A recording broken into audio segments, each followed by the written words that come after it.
She was the billionaire's biggest enemy, until one night destiny made them fall into each other. Before we begin, drop a comment telling us which city you're watching from. And once the story ends, don't forget to rate it from 0 to 10. Oh, and make sure to follow our channel for more stories like this. Now, sit back and enjoy every detail. Some people inherit money, others inherit power. But Sutton Hale inherited a war she never asked to fight.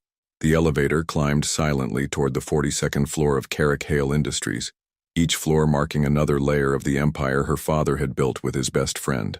Sutton pressed her palm against the cool metal wall, feeling the familiar weight in her chest, the same weight that had settled there the day she realized she'd spend the rest of her life sharing power with the one person who made her blood boil, Weston Carrick. The elevator dinged softly, and the doors slid open to reveal the pristine marble lobby of the executive floor. Floor-to-ceiling windows offered a breathtaking view of downtown Seattle, where morning fog still clung to the Space Needle like a ghost refusing to leave. But Sutton barely noticed the beauty anymore. This place had become a battlefield. "Good morning, Ms. Hale," chirped Beverly, the receptionist, her voice carrying that careful neutrality that everyone in the building had perfected. "Mr. Carrick is already in conference room A." Of course he was. Weston had probably been there since 6 a.m., reviewing quarterly reports and calculating efficiency metrics while she'd been stuck in traffic, thinking about the homeless woman she'd seen at the bus stop and wondering if their company's success meant anything, if people were still sleeping in doorways. "Thank you, Beverly." Sutton adjusted her blazer and walked down the hallway, her heels clicking against the polished concrete floors. The walls were lined with framed photographs, her father and Weston's father at groundbreaking ceremonies, award dinners, and ribbon cuttings. Two men who had dreamed of changing the world, one innovative solution at a time. If only they could see their children now. Sutton paused outside conference room A, taking a breath that tasted like coffee and determination. Through the glass walls she could see him, Weston Carrick, 36 years old, sitting at the head of the table like he owned the entire world. His dark hair was perfectly styled, his navy suit impeccable, and his attention completely focused on the laptop screen in front of him. Even from here she could see the slight furrow in his brow, the way his jaw tensed when he was deep in thought. He was annoyingly handsome, and even more annoyingly brilliant. She hated that she noticed. The door opened before she could knock, and Weston looked up, his steel-gray eyes meeting hers with the same cool assessment they'd held since college. "You're 7 minutes late." "Good morning to you too, Weston." Sutton stepped into the room, setting her leather portfolio on the table. Traffic was brutal. There was an accident on I-5 and the traffic report at 6:15 showed clear roads. He didn't look away from his screen. "If you'd left your apartment at 7:40 instead of 8, you would have avoided the construction zone on Pine Street." Sutton felt her jaw clench. This was how every day started, with Weston treating her like an inefficient variable in his perfectly calculated equation. "Not everyone lives their life according to traffic algorithms, Weston. Successful people do." She pulled out her chair and sat down, fighting the urge to say what she really thought about his definition of success. "Shall we begin?" Weston finally looked up, and for just a moment something flickered in his eyes. Something that might have been exhaustion, or frustration, or something deeper. But it disappeared so quickly that Sutton wondered if she'd imagined it. "The quarterly board meeting is in 3 weeks, he said, sliding a printed report across the table. "Revenue is up 18%. Operational costs are down 12%, and our sustainability initiatives have exceeded projections by 37%. Sutton glanced at the numbers, impressed despite herself. "That's actually incredible." "Don't sound so surprised." There was the faintest hint of a smile at the corner of his mouth. "I do occasionally know what I'm doing." "I never said you didn't." She flipped through the pages, noting the detailed breakdowns and projections. Weston might be infuriating, but he was undeniably good at his job. "What about the employee satisfaction surveys?" The smile disappeared. "Down 4%. 4%? Sutton looked up sharply. "Weston, that's nearly 300 people who are less happy at work than they were 6 months ago. It's within acceptable parameters." "Acceptable to whom?" "To anyone who understands that running a billion-dollar company requires making difficult decisions." His voice was flat, businesslike. "We can't save the world and hold everyone's hand. We can't save anything if our own employees hate working here." Sutton set the report down harder than necessary. "Our fathers didn't build this company so we could treat people like spreadsheet entries." Weston's eyes darkened. "Don't."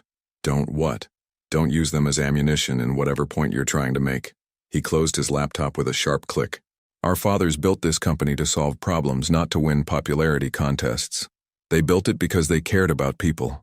They built it because they were smart enough to know that caring without strategy is just wishful thinking. Sutton stared at him across the polished table, feeling the familiar fire building in her chest.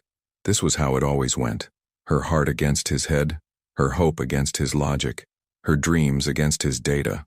And somehow, despite sharing the same blood, the same legacy, the same enormous responsibility, they could never find common ground. The Toronto conference is next week, Weston said finally, his voice carefully neutral again. We're presenting together on ethical leadership and innovation. Joy.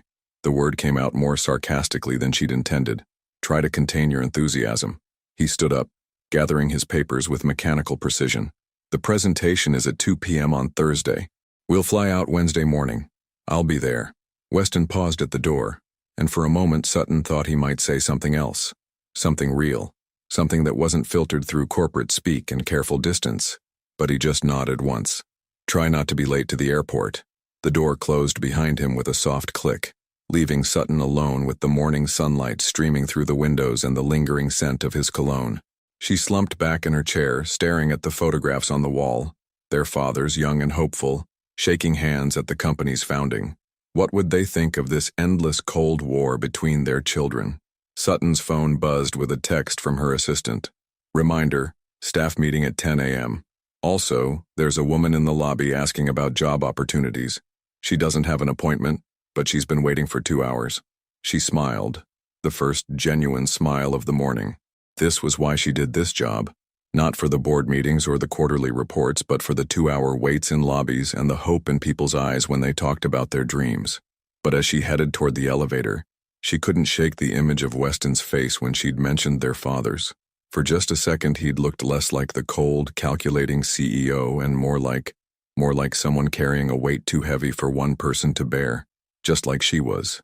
The woman in the lobby had calloused hands and hope in her eyes. Two things that reminded Sutton why she'd never be able to think like Weston. I know I don't have an appointment, the woman said, clutching a worn folder against her chest. But I heard your company hires people who, well, people like me. Sutton studied her visitor, mid-40s, graying brown hair pulled back in a practical ponytail, clothes clean but obviously second-hand. Her name tag read, "Hello, I'm Marisol," in careful handwriting. People like you? Sutton asked, gently settling into the chair across from her in the small conference room off the main lobby. People who've made mistakes. Marisol's voice was quiet but steady. I was in prison for 3 years. Got out 8 months ago. Been working at a diner downtown, but I studied computer programming through the prison education program, and I thought maybe... She trailed off, then straightened her shoulders. I thought maybe your company meant it when you said everyone deserves a second chance. Sutton felt something tighten in her chest. The company's mission statement, written by her father, had always included language about redemption and opportunity. But when was the last time they'd actually hired someone with a criminal record? Tell me about your programming experience, she said. For the next 20 minutes, Marisol walked Sutton through her portfolio. Simple but elegant websites, a basic app for tracking community garden plots, clean code that showed real talent and dedication. Her hands shook slightly as she explained each project, but her voice grew stronger with every line of code she described. This is impressive work, Sutton said, and meant it. Really impressive. Does that mean... It means I'd like you to meet with our IT director this afternoon. Sutton pulled out her phone. Let me call down and... The conference room door opened without warning and Weston stepped inside, his expression shifting from neutral to annoyed as he took in the scene. Sutton, we need to discuss the Denver project timeline. His eyes flicked to Marisol dismissively. When you're finished here. Actually, I'd like you to meet someone.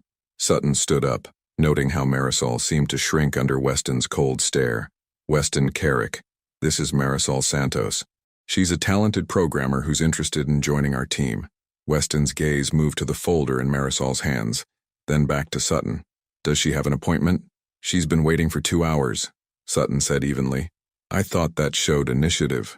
It shows poor planning. He turned to Marisol with the kind of polite smile that never reached his eyes. Ms. Santos, I'm sure you understand that we have established hiring procedures.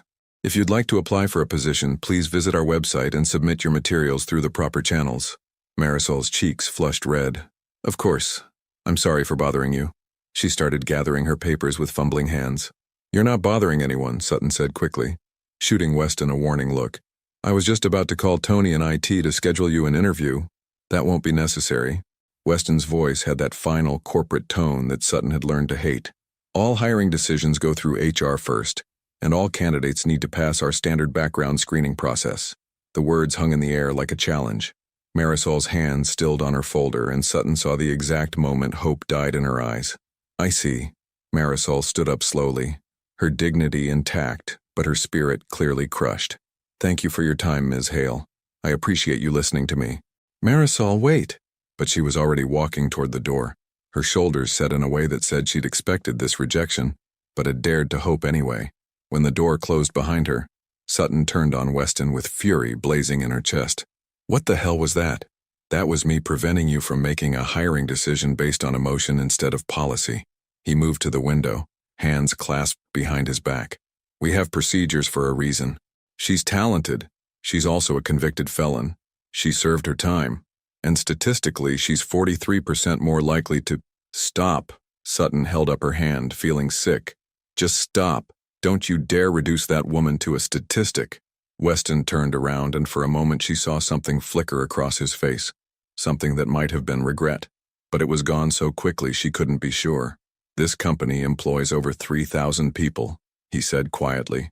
Every single one of them depends on us making smart decisions. Safe decisions. Safe for whom? For everyone. Bullshit. The word came out harder than she'd intended, but she didn't care. You didn't even look at her work. You didn't ask about her experience or her qualifications. You saw someone you deemed risky and wrote her off. I protected this company. You protected your own comfort level. Sutton stepped closer, anger making her reckless.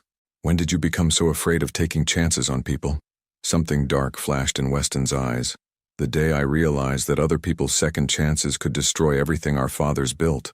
The words hit her like a physical blow. Sutton stared at him, seeing not the composed CEO but something raw and guarded underneath. What happened? She asked quietly. Nothing happened. He straightened his tie, composure sliding back into place like armor. I simply learned to think with my head instead of my heart. That's not thinking, Weston, that's hiding. He looked at her for a long moment, and Sutton had the strange feeling that he was deciding whether to say something true. But then his phone buzzed, and the moment shattered. The Denver team is waiting for our call, he said, pulling out his phone. Are you coming? Sutton wanted to say no. She wanted to run after Marisol, to offer her the job anyway, to prove that not everyone at Carrick Hale Industries had forgotten what compassion looked like. Instead, she followed Weston down the hallway, watching his perfect posture and wondering when exactly they'd become enemies instead of partners. But as they passed the lobby windows, she caught a glimpse of Marisol standing at the bus stop across the street, folder still clutched against her chest, staring up at their building with an expression that looked like heartbreak. And Sutton realized that somewhere between protecting the company and protecting himself, Weston had forgotten the most important thing their fathers had taught them. Sometimes the biggest risk is not taking one at all. The storage room on the 38th floor smelled like dust and forgotten dreams. Sutton hadn't meant to end up here. She'd been looking for the archived employee files from 2018, trying to find documentation of their last successful rehabilitation hire, when she'd taken a wrong turn and stumbled into what looked like a corporate time capsule. Cardboard boxes lined metal shelves from floor to ceiling, each labeled with dates going back to the company's founding. But it wasn't the files that caught her attention. It was the framed photograph sitting on a dusty desk in the corner. Her father and Weston's father, arms thrown around each other's shoulders, standing in front of a half-built office building with matching grins and rolled-up sleeves. They couldn't have been more than 30, young and hungry, and absolutely certain they were going to change the world. God, you were so young, she whispered, tracing her finger along the glass. They both were.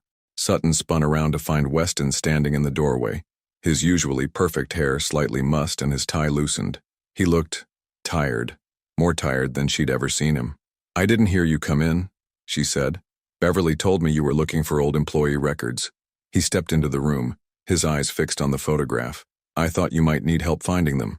I was trying to prove a point about Marisol. She set the frame back down carefully, but I got distracted. Weston moved closer, and for the first time in years they stood side by side without tension crackling between them. The storage room was small enough that she could smell his cologne, something expensive and clean that shouldn't have been comforting but somehow was. "I remember this picture," he said quietly. "It was taken the day they signed the lease for the first office. Dad brought me to work that afternoon because my nanny called in sick. How old were you?" 8, maybe 9. A ghost of a smile touched his lips. "I spent the whole day sitting in a corner reading comic books and watching them plan out office layouts on napkins." Sutton tried to imagine a young Weston, small and quiet, watching his father build an empire from scratch. It was hard to reconcile with the man standing beside her now, controlled, calculating, seemingly unbreakable. "My dad used to bring me in on Saturdays," she said. "I'd sit at his desk and pretend to make important phone calls while he caught up on paperwork. I remember, you had a pink plastic briefcase." She looked at him in surprise. "You remember that? You were very serious about it.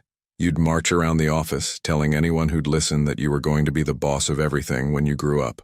Despite everything, Sutton found herself smiling. "I can't believe you remember that." "I remember a lot of things." His voice was softer than she'd heard it in years. "I remember the Christmas party when you were 16 and you got food poisoning from the shrimp. I remember graduation day, when your dad cried during your speech about environmental responsibility. I remember the day he died, and how you stood at the podium during the memorial service and promised everyone that his work would continue." The words hit her like a punch to the chest. She'd forgotten that Weston had been there that day, had seen her at her most vulnerable moment. "I remember your father's funeral too," she said quietly. "You didn't cry. Not once.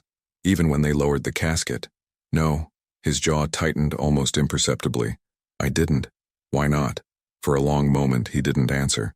Then he reached past her to pick up another photograph from the shelf, this one of the 4 of them at a company barbecue. Their fathers grilling hamburgers while teenage Sutton and Weston sat at opposite ends of a picnic table, both trying very hard to look like they didn't care about being photographed together. "Because crying wouldn't have brought him back," he said finally, "and the company needed someone who could think clearly. You were 22 years old, Weston. You were allowed to grieve." "Was I?" He set the photograph down with careful precision. "Because I seem to remember having to step into board meetings 3 days after the funeral, with everyone watching to see if the kid could handle his father's legacy.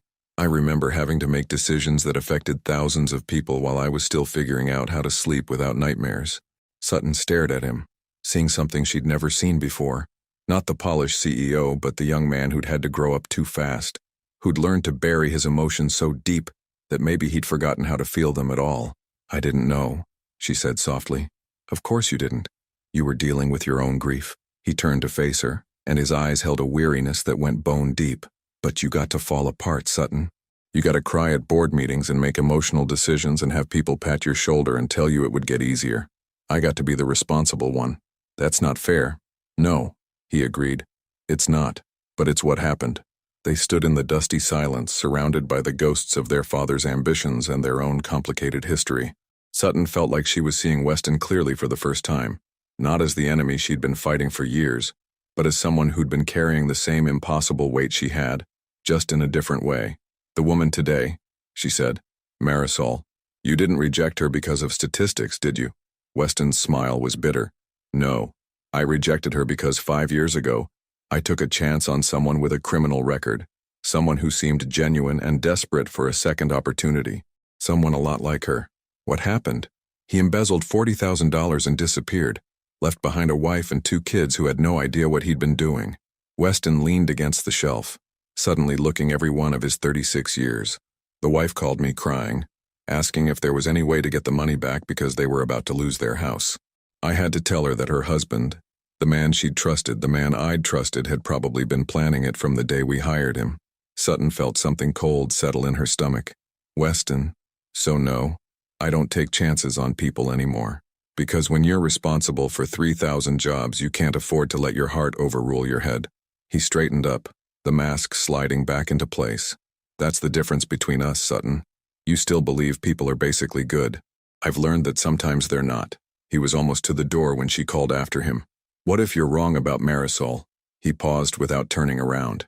"What if you are?" And then he was gone, leaving Sutton alone with the photographs and the dust and the sudden uncomfortable realization that maybe, just maybe, She'd been fighting the wrong enemy all along. The first-class cabin of Flight 447 to Toronto felt smaller than usual with Weston sitting 3 feet away. Sutton stared out the airplane window at the clouds below, trying to focus on the presentation notes in her lap instead of the memory of yesterday's conversation in the storage room. But every few minutes she found herself glancing sideways at him, noting the way he held his coffee cup, the slight tension in his shoulders, the fact that he'd been staring at the same page of his business magazine for the past 10 minutes. "You're not actually reading that," she said finally. Weston looked up, and for a split second she saw something unguarded in his expression before he composed himself. "Excuse me. The article about cryptocurrency markets. You've been on the same page for 10 minutes, and I happen to know you read faster than that." He closed the magazine and set it aside. "I was thinking. About the presentation. About a lot of things." The flight attendant appeared beside them with practiced efficiency. "Can I get you anything else before we begin our descent?" "I'm fine, thank you," Sutton said. The woman moved on, leaving them alone again in their bubble of uncomfortable proximity. "I hired her," Weston said suddenly. "What?" "Marisol Santos. I called her this morning and offered her a position in our IT department. Probationary, with a mentor assigned. But still," he turned to look directly at her. "You were right. I should have looked at her work instead of her history." Sutton felt something warm unfurl in her chest. "Weston, thank you. Don't thank me yet. I also implemented a new policy requiring background checks to include rehabilitation program completion and references from community organizations. If we're going to take chances, we're going to be smart about it." She couldn't help but smile. "Of course you did. What's that supposed to mean?" "It means even when you do something from the heart, you have to systematize it." She softened her voice so he'd know she wasn't entirely teasing. "It's very you." Something shifted in his expression. Surprise, maybe, or the beginning of a smile. "Is that criticism or observation?" "Both. Neither." She turned in her seat to face him more fully. "I've been thinking, too, about what you said yesterday about having to be the responsible one." Weston's posture straightened almost imperceptibly. "Sutton, no. Let me say this." She took a breath, choosing her words carefully. "I never realized how different our experiences were after they died. I was so focused on my own grief that I didn't see yours.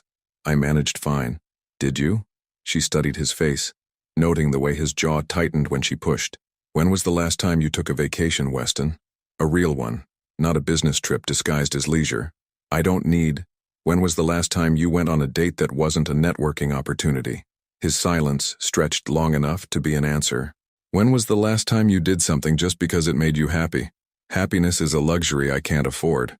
The words came out sharper than he'd probably intended. "This company will survive if you take a weekend off occasionally." Sutton leaned forward, wishing she could reach across the space between them and touch his hand.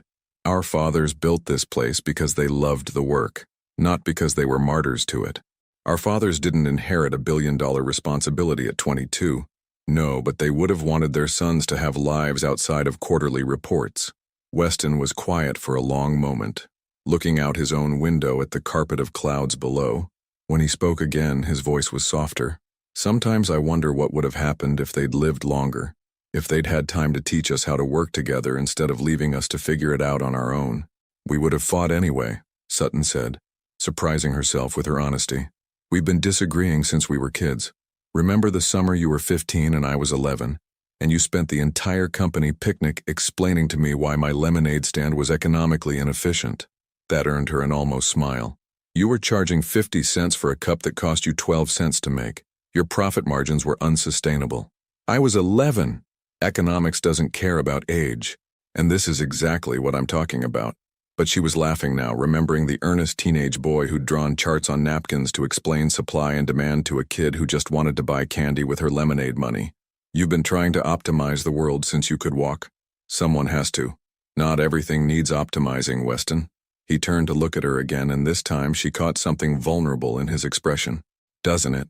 Because from where I'm sitting, it looks like the things that don't get optimized are the things that fall apart." The words hung between them, heavy with meaning. Sutton realized they weren't just talking about business anymore. "Is that what you think happened to us?" she asked quietly. "That we fell apart because we weren't optimized?" "I think we fell apart because we never learned how to be partners instead of competitors." The plane began its descent, and Sutton felt her ears pop as the pressure changed. Outside, she could see the sprawl of Toronto growing larger below them, all concrete and glass and millions of people living their own complicated lives. "The presentation today," she said. "What if we actually try to be partners? Just for one afternoon?" Weston raised an eyebrow. "Are you suggesting we agree with each other in public?" "I'm suggesting we stop trying to win and start trying to succeed." He considered this, and she could almost see him running calculations in his head, weighing risks and benefits, analyzing potential outcomes. "All right," he said finally. "Partners. For one afternoon." "Partners," she agreed, extending her hand across the narrow aisle. He shook it, his grip firm and warm, and for just a moment, Sutton felt like they were kids again, before the weight of legacy and responsibility and grief had built walls between them, before they'd forgotten that they were supposed to be on the same side. The plane touched down with a gentle bump, and, as they taxied toward the gate, Sutton found herself wondering if maybe, just maybe, one afternoon of partnership might turn into something more. But as she watched Weston check his phone and slip back into CEO mode, she reminded herself not to hope for too much. After all, some things were too broken to fix with just one handshake. The conference hall in Toronto buzzed with the kind of energy that only came from putting 300 successful people in one room and asking them to share their secrets. Sutton adjusted her microphone as she stepped up to the podium, scanning the sea of faces in the audience. Business leaders, entrepreneurs, academics, all waiting to hear how she and Weston had built their father's small environmental consulting firm into a billion-dollar empire, if only they knew the truth. "Good afternoon," she began, her voice carrying clearly through the room. "7 years ago, my business partner and I inherited something that looked like a gift, but felt like a burden." She glanced at Weston, who stood beside her in a perfectly tailored charcoal suit, his posture confident and controlled. They'd rehearsed this presentation 3 times in the hotel business center that morning, and for once, they'd managed to get through it without a single argument. Maybe their airplane truce was actually working. "The company our fathers founded represented everything we believed in," Weston continued smoothly, picking up the thread. "Innovation, sustainability, social responsibility. But believing in something and knowing how to lead it are 2 very different challenges." A woman in the 3rd row leaned forward, obviously intrigued. Sutton felt the familiar rush that came from commanding a room's attention. "We made mistakes," she said. "A lot of them. We disagreed on strategy, on hiring, on the fundamental question of whether business should be driven by profit or purpose. The answer, we learned, is both," Weston said. "Purpose without profit is just a hobby. Profit without purpose is just greed." It was a good line. They'd crafted it together that morning over coffee and bagels, and Sutton felt a small surge of pride at how well it landed. The audience murmured appreciation. "But perhaps the most important lesson we learned," she continued, "is that ethical leadership isn't about having the right answers. It's about being willing to ask the hard questions, especially of yourself." She was hitting her stride now, feeling the energy in the room build as she talked about transparency and corporate decision-making, about the responsibility that came with success, about the importance of remembering that behind every quarterly report were real people with real lives. "Ms. Hale," came a voice from the audience. "That's a beautiful sentiment, but how do you balance idealism with practical business decisions? Surely there are times when doing the right thing conflicts with doing the profitable thing." Sutton smiled, recognizing the challenge. "That's an excellent question. Weston, you want to take this one?" But as she turned toward him, she saw something flicker across his face, a tightness around his eyes that she recognized as his tell when he was about to disagree with something she'd said. "Don't," she thought. "Not here. Not now." "Actually," Weston said, his voice measured but firm, "I think that question highlights a fundamental flaw in how we often approach business ethics." Sutton felt her stomach drop. This wasn't part of their script. "The assumption that idealism and profitability are inherently in conflict," he continued, "suggests that we see moral decision-making as a luxury we can only afford when business is good. But what if the opposite were true? What if ethical leadership isn't about choosing between profit and purpose, but about being smart enough to find solutions that serve both?" Relief flooded through her. He wasn't disagreeing. He was building on her point, making it stronger. "For example," Weston said, clicking to their next slide, 3 years ago we had to decide whether to continue using a supplier who offered us significant cost savings, but whose labor practices were questionable. The easy choice would have been to keep the contract and boost our margins. Instead, Sutton picked up seamlessly. We invested in developing local suppliers who met our ethical standards. It cost us more upfront, but it resulted in better quality control, stronger community relationships, and ultimately, a more sustainable business model. And better sleep at night, Weston added with the faintest smile. The audience laughed, and Sutton felt something warm settle in her chest. This was how it was supposed to feel, not like a competition, but like a collaboration. Not like two people fighting for control, but like two halves of a whole. "I have a question about leadership styles," called out a man in the back row. "You two clearly have very different approaches. Ms. Hale, you seem to lead with your heart, while Mr. Carrick appears more analytical. How do you prevent that from creating conflict?" Sutton glanced at Weston, and for just a moment they shared a look that acknowledged the irony of the question. "We don't," she said honestly. "Conflict isn't always destructive. Sometimes it's necessary. The key," Weston said, "is learning to fight about the right things. We might disagree about strategy or implementation, but we never disagree about our core values or our commitment to the company's mission." It wasn't entirely true. They disagreed about plenty of core things over the years. But standing there in front of hundreds of people, presenting a united front for perhaps the first time in their professional lives, Sutton found herself wishing it were true. "Different perspectives make us stronger," she said, surprised by how much she meant it. "I push him to consider the human impact of our decisions. He pushes me to consider the long-term sustainability of our choices. We balance each other," Weston agreed, and something in his voice made her look at him more closely. "Any final thoughts you'd like to leave us with?" asked the moderator. Sutton stepped forward, feeling the weight of 300 pairs of eyes on her. "Leadership isn't about having all the answers," she said. "It's about surrounding yourself with people who challenge you to ask better questions. It's about being brave enough to admit when you're wrong, and humble enough to learn from your mistakes." She paused, looking directly at Weston. "And sometimes it's about being willing to trust someone you never thought you could work with." The applause was thunderous, and as they stepped away from the podium together, Sutton felt something she hadn't experienced in years: pride in what they'd accomplished together. But as they made their way toward the reception area, she noticed Weston checking his phone with a frown. "What is it?" she asked. "Weather alert. There's a major storm system moving in. Flights are being delayed indefinitely." Sutton looked out the hotel's floor-to-ceiling windows at the darkening sky, where the first fat snowflakes were beginning to fall. "How long indefinitely? Could be hours. Could be overnight." He slipped his phone back into his pocket.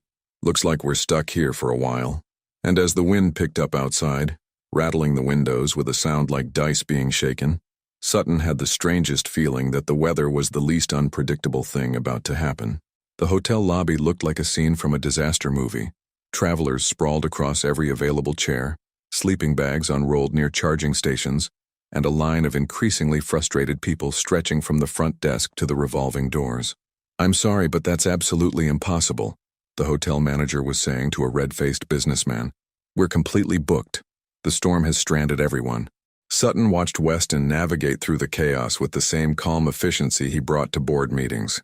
He'd been on his phone for the past 20 minutes, calling airlines, car rental companies, even train services.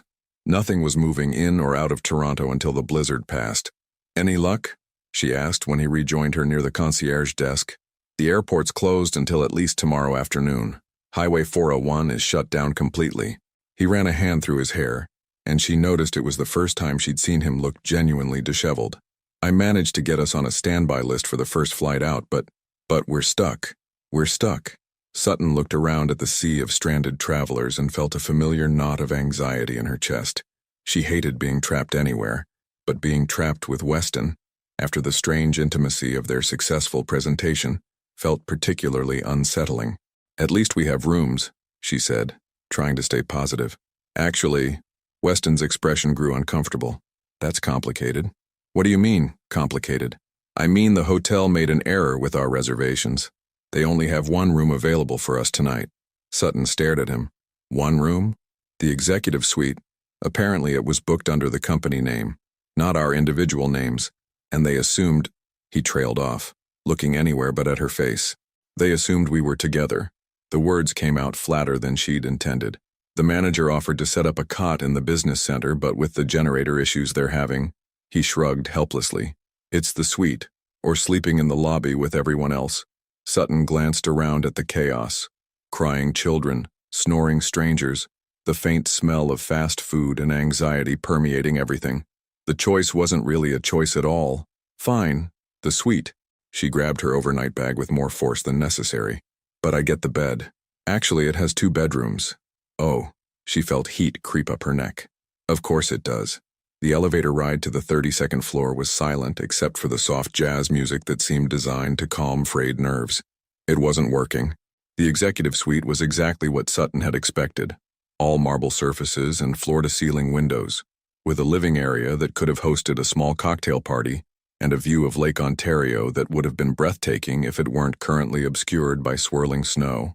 "This is nice," she said awkwardly, setting her bag down near the entrance. "Very." Weston was already pulling out his laptop. "I have some calls to make. Quarterly projections to review." "Weston." She turned to face him. "It's almost 9 o'clock on a Thursday night. You're stranded in a hotel room during a blizzard. Maybe you could try not working for a few hours." "I don't really do not working. I've noticed." She moved to the window, watching the snow swirl in the streetlights below. "When's the last time you just sat still?" "I sit still. In meetings don't count. I sit still in other places." "Name one." He was quiet for so long that she turned around to look at him.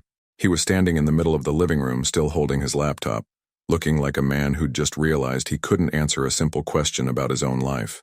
"I read," he said finally. "When?" "Before bed. Usually. Business journals don't count. Sometimes I read other things." "Like what?" Another long pause. "Fiction. Sometimes." Sutton felt something soften in her chest. "What kind of fiction?" "It doesn't matter." He opened his laptop with sharp movements. "I really do need to review these projections." "Weston." She crossed the room and gently closed his laptop. "What kind of fiction?" He looked at her for a moment, and she could see him weighing whether to deflect again or tell the truth. "Mystery novels," he said quietly. "Old ones, mostly. Agatha Christie. Raymond Chandler." "Really? Don't sound so surprised. I'm capable of enjoying things that don't have profit margins. I'm not surprised that you read them. I'm surprised that you admitted it." She settled into one of the leather armchairs, curling her legs under her. "What else don't I know about you?" "That's a dangerous question." "Why?" "Because you might not like the answers." The room fell quiet, except for the wind howling outside and the faint hum of the heating system. Sutton studied Weston's face in the soft lamplight, noting the way his jaw tensed when he was trying to decide how much to reveal. "Try me," she said. He set his laptop aside and moved to the window, hands clasped behind his back in that way that meant he was thinking hard about something. "I hate quinoa," he said finally. "What?" "Quinoa. Everyone assumes I eat it because it's healthy and efficient, but it tastes like punishment." He glanced at her over his shoulder. "I'd rather eat pizza." Despite everything, Sutton found herself smiling. "That's your deep, dark secret? You don't like superfoods?" "I also..." He turned around, leaning against the window frame. "I still have my father's office exactly the way he left it. Same papers on the desk, same coffee mug, same jacket hanging on the back of his chair. I tell people it's storage space, but I go in there sometimes and just sit." The admission hit her like a physical blow. She'd had no idea that room still existed, much less that Weston visited it. "I kept my dad's reading glasses," she said softly. "They're in my desk drawer. Sometimes I hold them when I'm making difficult decisions, like maybe I can channel some of his wisdom. Does it work? Not really, but it makes me feel less alone." Weston was quiet for a moment, studying her face with an expression she couldn't quite read. "You're not what I expected," he said finally. "What did you expect?" "Someone easier to dismiss." The words hung between them, heavy with implication. Outside the storm raged on, but inside the suite something was shifting. Some wall that had been built brick by brick over years of misunderstanding was starting to show cracks, and Sutton had the terrifying, exhilarating feeling that before this night was over, that wall might come down completely. The room service cart arrived at 10:30, wheeled in by a cheerful woman who seemed completely unfazed by the chaos downstairs. "Compliments of the hotel management," she announced, setting out plates of artisanal cheese, fresh bread, and, Sutton noticed with amusement, a bottle of very expensive red wine. "For our stranded VIP guests." When the woman left, Sutton found herself standing in the elegant dining area with Weston, both of them staring at the spread like it might explode. "We should probably eat something," she said finally. "Probably." but neither of them moved. The food felt like a commitment to spending the evening together, to continuing whatever conversation they'd started, to acknowledging that they were trapped here until morning, with nothing but each other for company. "I'll open the wine," Weston said, reaching for the bottle with the kind of decisive movement that usually meant he was trying not to overthink something. "You don't have to. It's been the kind of day that calls for wine." He found the corkscrew in the drawer and began working on the cork with practiced efficiency. "Besides, maybe it'll make this less awkward." "Is it awkward?" He paused in his cork pulling to look at her. "Isn't it?" She considered this. "A little, but not in a bad way." The cork came free with a soft pop, and Weston poured 2 glasses of wine that gleamed dark red in the lamplight. He handed one to her, and their fingers brushed for just a moment. Warm skin against warm skin, there and gone so quickly she might have imagined it. "To being stranded," he said, raising his glass. "To unexpected partnerships," she countered. They drank, and the wine was perfect, rich and smooth with just enough bite to remind you it was there. Sutton felt some of the tension in her shoulders begin to ease. "This is good," she said, settling onto the couch with her plate of cheese and bread. "Hotel management has excellent taste." Weston took the chair across from her and she noticed he'd loosened his tie and rolled up his sleeves. It was the most casual she'd ever seen him outside of the storage room encounter. "So," she said, tucking her feet under her, "mystery novels. How did that start?" "You really want to know?" "I really want to know." He took a sip of wine, as if deciding how much to reveal. "When I was 12, I had pneumonia, bad enough that I was hospitalized for a week. My dad brought me a stack of his old paperbacks to keep me occupied." "Your father read mystery novels?" "Voraciously. Had a whole collection hidden behind the business books in his office." Weston's smile was soft with memory. He said they helped him think better, that following someone else's logical deductions sharpened his own problem-solving skills. "That's actually brilliant." "It is. I've been reading them ever since." He paused. "Though I don't usually advertise the fact." "Why not?" "Because it doesn't fit the image." Sutton studied his face over the rim of her wineglass. "What image?" "You know what image. The cold, calculating CEO who only cares about profit margins and efficiency reports. Is that really what you think people see when they look at you? Isn't it what you see?" The question hung between them, and Sutton realized he genuinely wanted an answer. Not a diplomatic one, but an honest one. "I used to," she said slowly, "but not anymore." "What changed?" "Today mostly. Watching you in the presentation, seeing how you built on my ideas instead of tearing them down.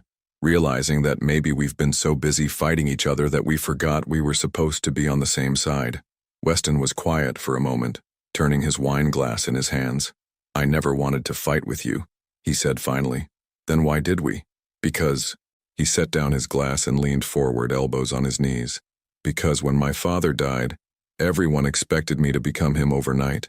And when I looked at you, I saw everything I thought I had to give up to be worthy of his legacy." "What do you mean?"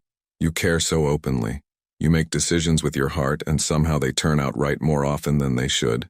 His voice grew quieter. "You're everything I trained myself not to be." Sutton felt something twist in her chest. "Weston, I'm not finished." He looked directly at her and she saw something raw in his expression. "I told myself that caring too much was a luxury I couldn't afford, that emotions were inefficient, that the best leaders were the ones who could make hard choices without flinching. But watching you these past few days," he trailed off, shaking his head. "What?" She pressed gently. "You make the hard choices too.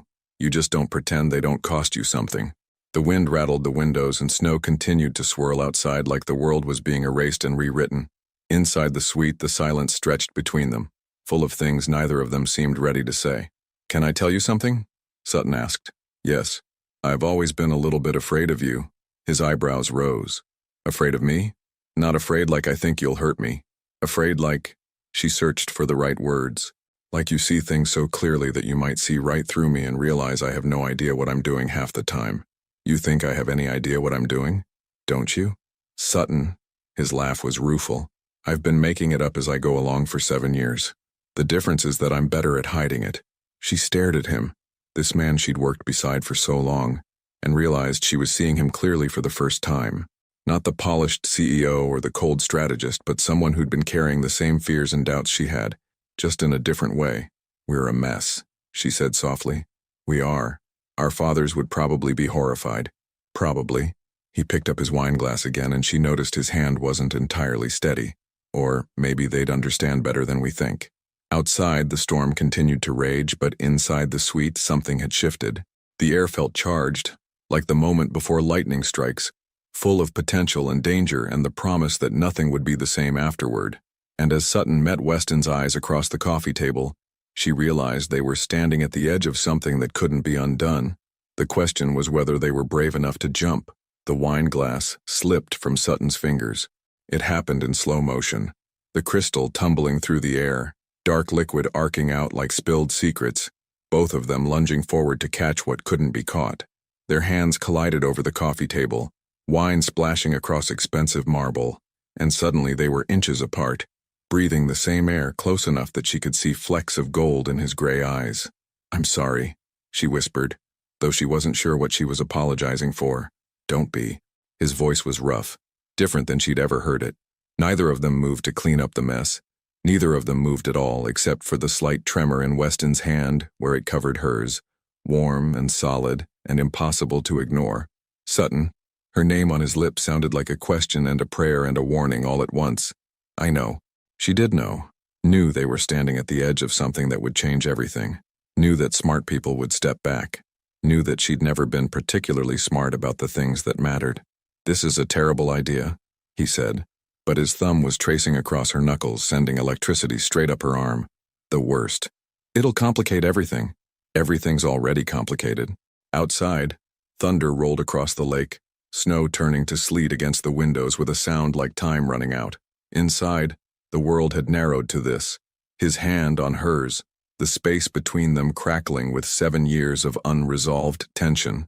"Tell me to stop," he said quietly. Instead, she closed the distance between them. The kiss was nothing like she'd imagined. Not soft or tentative, but fierce and desperate, like they were drowning, and each other was air. His hand slid into her hair, and she could taste wine and possibility and the salt of tears she didn't remember shedding. When they broke apart, both breathing hard, Weston rested his forehead against hers. "What are we doing?" he whispered. "I don't know." Her hands had somehow found their way to his chest, could feel his heart racing beneath her palms. "I don't care. You should care. We should both care. Should we?" She pulled back just far enough to look at him, to see the want and confusion and something deeper warring in his expression. "When's the last time you did something just because you wanted to? Not because it was smart or strategic or good for the company, but just because it felt right?" "I can't remember." "Then maybe it's time." He kissed her again, softer this time but no less intense, and she felt something inside her chest unfurl like a flower that had been waiting years for sunlight. This was Weston, controlled, calculating Weston, and he was coming apart in her arms like he'd been holding himself together by sheer force of will for so long that he'd forgotten what it felt like to just feel. "You're going to regret this," he said against her lips. "Are you? Ask me tomorrow." But his hands were pulling her closer, and she was letting him, was helping him, was climbing onto his lap in the leather chair like she belonged there, like this was something they'd done 1,000 times before instead of something that was rewriting the entire story of who they were to each other. The storm outside seemed to be getting worse, but Sutton barely heard it over the sound of her own heartbeat, over the soft sounds Weston made when she kissed the hollow of his throat, over the whispered endearments that sounded like they were surprising him as much as they were her. "Sutton," he breathed. And she loved the way her name sounded in his voice when it wasn't filtered through boardroom politeness or professional distance. "I'm here. I know. That's what scares me." She pulled back to look at him, to study the face she'd seen across conference tables and in newspapers and in her dreams more often than she cared to admit. In the soft light of the hotel suite, with his perfect hair mussed and his tie completely undone, he looked younger, more vulnerable, more real. "You don't have to be scared," she said, tracing the line of his jaw with her fingertip. "Not tonight. What about tomorrow? Tomorrow we figure it out. What if we can't? What if this ruins everything?" She kissed him again, slow and deliberate, pouring 7 years of hidden longing into the space between them. What if it saves everything instead? Outside, the storm raged on. Wind and ice, and the kind of weather that stranded people together and forced them to confront truths they'd been avoiding. Inside, 2 people who'd spent years building walls between them finally let those walls crumble. And for the first time in longer than either of them could remember, they stopped thinking about consequences and started thinking about possibilities. The wine stain on the marble table would be there in the morning, a reminder of the moment everything changed. But that was tomorrow's problem. Tonight there was only this: the feel of his hands on her face, the taste of wine and promise on his lips, and the terrifying, exhilarating realization that maybe, just maybe, the thing they'd been fighting all these years wasn't each other at all. Maybe it was themselves. Sutton woke up alone. The first thing she noticed was the light. Pale winter sunlight streaming through the hotel suite's windows, illuminating dust motes that danced like tiny ghosts in the air. The storm had passed, leaving behind a world that looked scrubbed clean and impossibly bright. The second thing she noticed was the silence. She sat up slowly, pulling the sheet around her shoulders, and looked around the bedroom that smelled like expensive cologne and possibility. Weston's clothes were gone from the chair where he'd left them last night. His shoes were missing from beside the bed. A terrible, familiar coldness began to creep up from her stomach. She found her clothes scattered across the living room floor, her blouse draped over the back of the couch, her skirt puddled near the coffee table where a wine stain still marked the marble like evidence of everything that had changed. She dressed quickly, fingers fumbling with buttons that seemed determined not to cooperate. There was a note on the kitchen counter, written in Weston's precise handwriting on hotel stationery. S. Flight leaves at 11:30. Car will be here at 9:45. See you at the airport. That was it. No explanation, no acknowledgement of what had happened between them, no indication that the night had meant anything more to him than a temporary lapse in judgment. Sutton crumpled the note and threw it in the trash, then immediately retrieved it and smoothed it out again. She stared at the single initial he'd used to sign it. Not his full name, not even Weston, just W, like he was already retreating back into professional distance. Her phone buzzed with a text from the car service. Vehicle arriving in 5 minutes for airport departure. 5 minutes. She had 5 minutes to put herself back together, to become the composed executive who could sit beside him on a plane and pretend that nothing had fundamentally shifted between them. She failed completely. The ride to the airport was a masterclass in awkward silence. Weston sat on the far side of the black sedan, staring out his window at the snow-covered city while Sutton pretended to be fascinated by her phone. The driver, clearly sensing the tension, had turned the radio up just loud enough to provide cover for the things they weren't saying to each other. When Weston did speak, it was about business. The quarterly reports need to be finalized by Wednesday, he said, his voice carefully neutral. I'll have my assistant send you the preliminary figures. Fine. Sutton didn't look up from her phone. And we need to schedule a meeting about the Denver expansion. Early next week, if possible. I'll check my calendar. Good. Another silence. This one even more loaded than the last. As they approached the terminal, Sutton caught herself watching Weston's reflection in the window, noting the tight set of his jaw, the way he kept checking his watch, the careful space he maintained between them on the leather seat. This was how it was going to be then. They were going to pretend it never happened. The first-class lounge was mercifully quiet, filled with the kind of business travelers who understood that morning flights called for silence and strong coffee. Sutton claimed a corner table and buried herself in emails, trying to ignore the fact that Weston had chosen a seat on the opposite side of the room. She was responding to a message from her assistant when a shadow fell across her table. Sutton. She looked up to find Weston standing beside her chair, coffee cup in hand, expression unreadable. Yes? We need to talk. Do we? About what happened? Nothing happened. The words came out sharper than she'd intended, but she didn't take them back. We were stuck in a hotel room during a storm. We drank too much wine. People make mistakes. Something flickered across his face. Hurt, maybe, or disappointment. But it was gone so quickly she couldn't be sure. Right? He said quietly. A mistake. Exactly. He nodded once, then walked away without another word. Seat 3A had never felt so far from Seat 3C. They boarded the plane in silence, stowed their carry-on bags in silence, fastened their seat belts in silence. When the flight attendant offered them champagne, Sutton asked for coffee instead. Black coffee, like the mood that had settled over her like a heavy coat. Halfway through the flight, she made the mistake of glancing over at Weston. He was working naturally, laptop open, fingers moving across the keyboard with mechanical precision. But there was something different about his posture, something that looked less like focus and more like desperation. As if he could feel her watching, he looked up.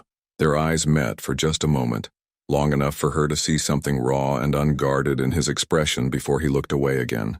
Ladies and gentlemen, we're beginning our descent into Seattle, came the captain's voice over the intercom. Local time is 2:15 p.m., and it's currently 42 degrees with partly cloudy skies. 42 degrees and partly cloudy. Normal Seattle weather. Normal life, waiting for them below the clouds. But as the plane descended toward the familiar city skyline, Sutton realized that nothing about her life felt normal anymore. She'd spent one night in Weston's arms, and it had changed something fundamental inside her, something that couldn't be unchanged with morning light and careful distance. The worst part was that she could see it in him too, in the careful way he avoided looking at her, in the tension in his shoulders, in the fact that he'd ordered coffee instead of his usual tea. He was just better at pretending than she was. They parted ways at baggage claim without ceremony. Weston's driver was waiting with a black sedan. Sutton had called her own car service. Professional courtesy, professional distance, professional denial of everything that had shifted between them. "See you Monday," he said, not quite meeting her eyes. "Monday," she agreed. But as she watched him disappear into the Seattle afternoon, Sutton couldn't shake the feeling that the man getting into that sedan wasn't the same one who'd kissed her like she was air, and he'd been drowning. That man, vulnerable, passionate, real, had vanished with the morning light, and she had no idea how to get him back. The boardroom had never felt like a battlefield before, but on Monday morning, it felt like a place where wars were declared. Sutton sat across from Weston at the polished conference table, surrounded by 12 other board members who had no idea they were witnessing the aftermath of everything falling apart. The quarterly presentation materials were spread between them like evidence in a case neither of them wanted to argue. "The sustainability initiatives have exceeded projections by 41%, Weston said, his voice crisp and professional as he clicked through slides. "Customer satisfaction is up, operational costs are down, and we're on track to meet annual revenue goals 2 months ahead of schedule." He looked directly at her for the first time since they'd returned from Toronto. "Ms. Hale has some additional insights about employee engagement metrics." The formality in his voice, "Ms. Hale," like they were strangers who'd just met, hit her like a physical blow. "Thank you, Mr. Carrick. Two could play this game. Our employee satisfaction surveys show marked improvement in most departments, but there's been a concerning dip in management trust scores." She pulled up her own slides, noting how Weston's jaw tightened almost imperceptibly when she emphasized the word trust. "Employees are reporting feeling disconnected from leadership decisions," she continued, looking directly at him. "There seems to be a perception that management isn't being transparent about company direction." "Interesting," Weston said, his tone suggesting it was anything but. "Perhaps that has more to do with unclear communication from leadership than actual policy issues. Or perhaps it has to do with leadership being unwilling to acknowledge when there are real problems that need addressing." The other board members began shifting uncomfortably in their seats. This was supposed to be a routine quarterly review, not whatever psychological warfare was playing out between the two CEOs. "I think we should table this discussion," suggested Harold Manning, the chairman of the board, clearing his throat diplomatically. "Perhaps you two could work out the specifics offline and report back." "Actually," Sutton said, standing up abruptly, "I'd like to propose a more significant restructuring of our leadership model." The room went dead silent. "I'm sorry?" Harold looked genuinely confused. "I'm proposing that we eliminate the co-CEO structure entirely." Sutton's voice was steady, but inside she felt like she was throwing herself off a cliff. "It's clearly not working. The company would be better served by a single leader with clear authority." Weston's face had gone completely blank, the expression he wore when he was calculating outcomes at lightning speed. "That's a rather dramatic suggestion," Harold said carefully. "Are you volunteering to step down, Ms. Hale? I'm suggesting we let the board decide which of us is better suited to lead this company moving forward." The silence that followed was deafening. Sutton could hear her own heartbeat, could feel every pair of eyes in the room moving between her and Weston like spectators at a tennis match. "I see." Weston's voice was deadly quiet. "And you think this is the appropriate venue for a coup attempt?" "It's not a coup. It's a recognition that this partnership isn't sustainable. Because of one disagreement about employee metrics? Because you can't separate personal and professional decisions." The words exploded out of her before she could stop them. "Because you run this company like you run your life, with complete emotional detachment." The room erupted in uncomfortable murmurs. Harold was calling for order. Other board members were demanding explanations, but all Sutton could see was Weston's face going white with what looked like fury. "I think we need a recess," Harold announced firmly. Everyone except Ms. Hale and Mr. Carrick, please step out for 15 minutes. The board members filed out quickly, clearly relieved to escape whatever explosion was about to happen. When the door closed behind the last person, the silence was so complete that Sutton could hear the heating system cycling on. What the hell was that? Weston's voice was low and dangerous. That was me trying to save this company from your inability to function like a human being. My inability. He stood up so fast his chair rolled backward. You want to talk about inability to function? You just tried to stage a hostile takeover in front of the entire board because you can't handle the fact that what happened in Toronto was a mistake. A mistake? The word came out like a slap. Is that really what you think it was? What else would it be? I don't know, Weston. Maybe something real for once in your carefully calculated life. Real? He laughed, but it was a bitter sound. You want to know what's real? Real is the fact that we have 3,000 employees who depend on us making smart decisions. Real is the fact that our fathers built this company on trust and partnership, not on whatever twisted game you're playing right now. I'm not playing a game. Then what do you call this? This is me refusing to pretend anymore. She moved around the table toward him, propelled by 7 years of frustration and 3 days of heartbreak. This is me being tired of watching you turn everything meaningful into a business transaction. That's what business is, Sutton. Transactions, data, results. He was shouting now, his perfect composure finally cracking. It's not poetry and feelings and whatever fantasy you've constructed about what we were doing. So that's it? You're just going to pretend it meant nothing? It meant nothing because it can't mean anything. He slammed his hand down on the conference table hard enough to make the water glasses jump. We run a company together. We can't afford to... To what? To care about each other? To be reckless? When did caring become reckless to you? The day my father died and left me responsible for everything he'd built. The words tore out of him like they'd been buried so deep he'd forgotten they existed. The day I realized that people who lead with their hearts end up destroying everything they touch. Sutton stared at him, seeing him clearly for the first time since they'd returned from Toronto. Not the composed CEO or the passionate man from their hotel room, but someone who was terrified of his own capacity to feel. You think caring about me would destroy the company? She asked quietly. I think caring about anyone is a luxury I can't afford. That's not living, Weston. That's just existing. Maybe that's all I'm capable of. The words hung between them like a confession and a surrender all at once. Outside the conference room, she could hear the muffled voices of the board members waiting in the hallway, probably debating whether they should call security or just pretend this wasn't happening. You know what? Sutton said finally, her voice steady despite the tears she could feel threatening. You're right. This partnership isn't working. Weston's expression didn't change, but something flickered in his eyes. But not because we disagree about business, she continued.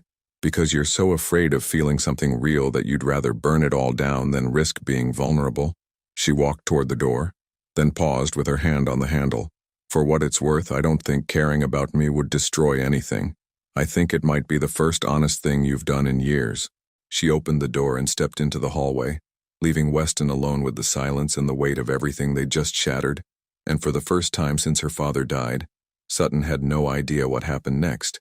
3 months later, the rain was falling in that gentle Seattle way that made everything look like a watercolor painting, and Sutton was running late for coffee.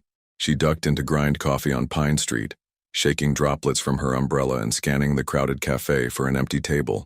The Monday morning rush was in full swing, baristas calling out orders, the hiss of espresso machines, the comfortable chaos of people starting their weeks with caffeine and hope. She was reaching for her wallet when a voice behind her said, Sutton. She knew that voice, had been hearing it in her dreams for 3 months. She turned around slowly and there was Weston Carrick, standing by a corner table with 2 coffee cups and an expression she'd never seen before. Nervous, maybe, or something closer to hopeful.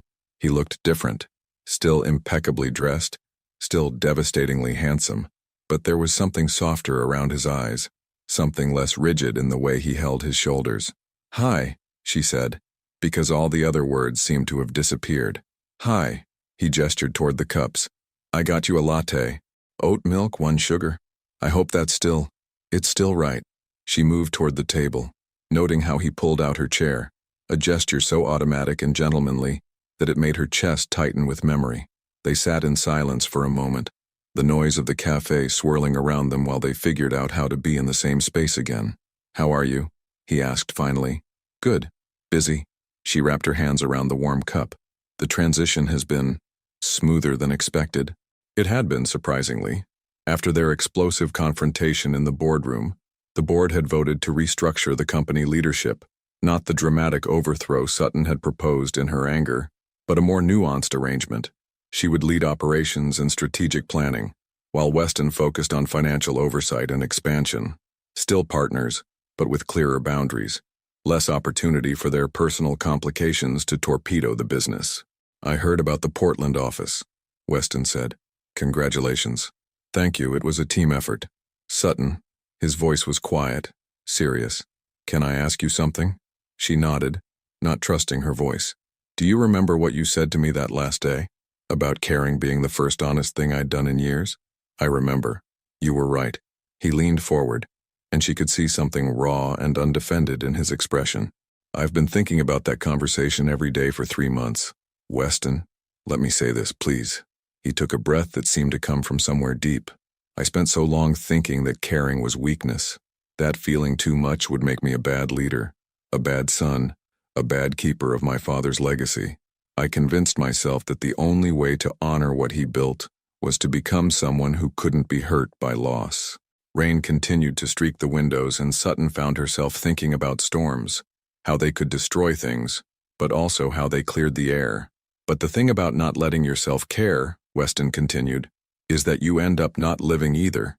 You end up going through the motions of a life without ever actually experiencing it." "What changed?" she asked softly. "You did." He reached across the table, and she let him take her hand. "That night in Toronto, you made me remember what it felt like to be human. And then I was so terrified of that feeling that I tried to bury it." His thumb traced across her knuckles, and she remembered another hotel room, another conversation, another moment when they'd been brave enough to be real with each other. "I miss you," he said simply. "I miss fighting with you about employee policies, and I miss the way you make me think about things differently, and I miss—" He paused. "I miss the person I was when I was with you." Sutton felt tears prick at the corners of her eyes. "Weston, I know I hurt you. I know I handled everything wrong after Toronto. I know I don't deserve a second chance." His grip on her hand tightened. "But I'm asking for one anyway." She looked at him, really looked at him, and saw not the polished CEO or the man who'd run from intimacy, but someone who was finally, genuinely offering himself without armor. "What are you asking for exactly?" she said. "I'm asking if you'd have dinner with me. Not a business dinner, not a board meeting, not a professional obligation." His smile was tentative but real. "Just dinner. With someone who's finally figured out that the scariest thing isn't caring too much, it's not caring at all." Outside, the rain was beginning to ease, and patches of blue were starting to show through the gray clouds. Sutton thought about second chances, about forgiveness, about the difference between the safe choice and the right choice. "One dinner," she said finally. "One dinner. But I have conditions." "Name them." "No phones, no business talk, and you have to promise me something." "What?" "Promise me you'll tell me about the last book you read that wasn't related to quarterly projections or market analysis." Weston's laugh was surprised and genuine. "Deal. But only if you promise to tell me what you're really thinking, not what you think I want to hear." "I can do that." They sat in comfortable silence for a moment, hands still linked across the small table, watching the Seattle morning come alive outside the cafe windows. "Sutton," Weston said quietly. "Yes? Our fathers would have wanted us to be happy. I think you're right. Even if happiness is messy and inefficient and impossible to quantify in a spreadsheet? Especially then."